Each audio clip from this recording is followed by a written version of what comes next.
go to Israel, run for prime minister.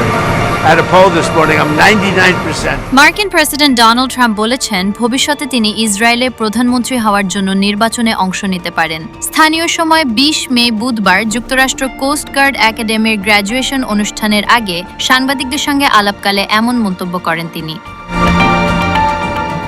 Trump দাবি করেন ইসরায়েলে তিনি অত্যন্ত জনপ্রিয়। তিনি বলেন, এই কাজ শেষ করার পর হয়তো আমি ইসরায়েলে গিয়ে প্রধানমন্ত্রী পদে নির্বাচন করব।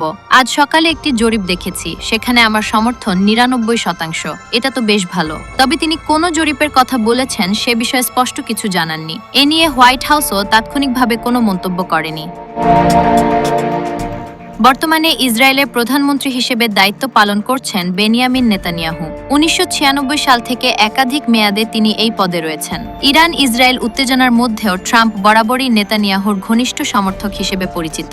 ইরান যুদ্ধ পরিস্থিতি নিয়ে নেতানিয়াহুর সঙ্গে কথা হয়েছে কিনা এমন প্রশ্নের জবাবে ট্রাম্প বলেন, তিনি ভালো আছেন, তিনি খুব ভালো মানুষ, আমি যা চাই তিনি তাই করবেন, আমার কাছে তিনি দারুণ একজন মানুষ।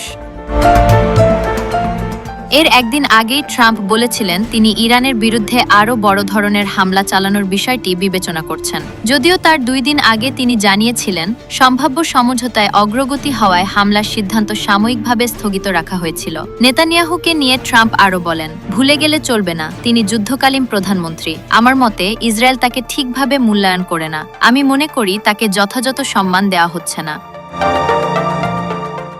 Desk report, 24 hours Bangla.